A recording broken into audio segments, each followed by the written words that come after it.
In this video, I'm going to show you 2 ways you can edit activities that are in your activity library to make them more tailored for your students and your learning content.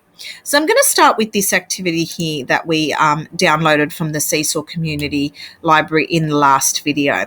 Now, this is a great little activity. It's asking my students to count money, so it's achieving the outcome or the skill that I want my students to develop.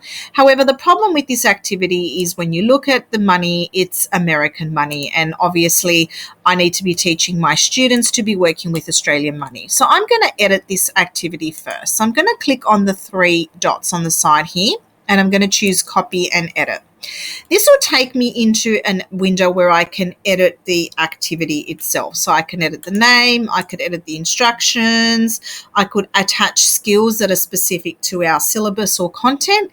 And you'll notice that the students complete this activity by completing the attached template. So obviously this template's not appropriate for my students, so I can delete that.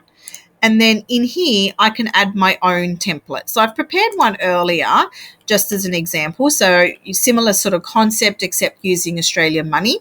I'm going to download this as an image onto my computer. I'm then going to go back into my Seesaw and add this as my template.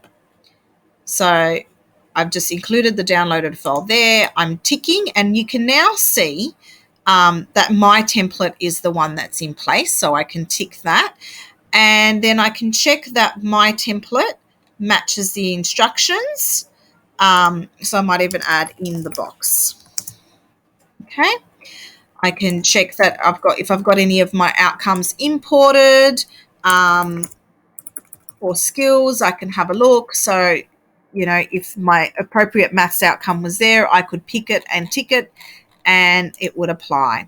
Once I'm happy with my revised version of the activity, I click Save, and it will save it into my Seesaw library. So you can see it's now there in my library. It's got me as the author, and it's included my revised changes. And then from there, I can assign it either immediately or by scheduling the activity.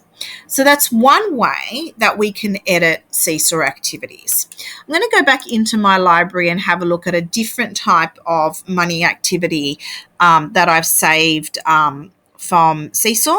So this particular one here, I quite like this one because it's a drag and drop activity. So the students drag the toy into the cart and then drag the amount that they require from their wallet. So this is really a great activity to supplement my previous one. So I'm going to copy and edit this. So the first thing I might do is, if you listen to the comment, tap add a response. It's the teacher who's created the activity. So I could delete that and then record my own voice instructions.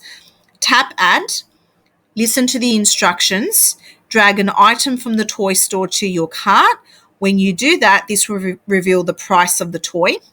Use the coins from your wallet to pay the cashier. You'll do this by dragging the coins from your wallet to the cashier. Okay, so you can see now I've modified it by adding my own comment. And then my template, I'm going to change my template now. So it's, you know, the way it's set up is quite good. So I might look at how I can change.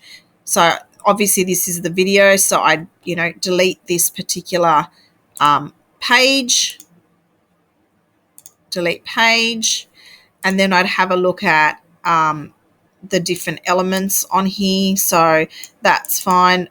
I might need to change some pricing. So it's a little bit more of an editing process.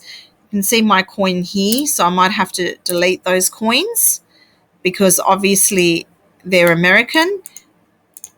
So I've unlocked it and I've deleted. So there seems to be multiple of them. And then when I'm happy, I can re-import my Australian coin over and place that in its place.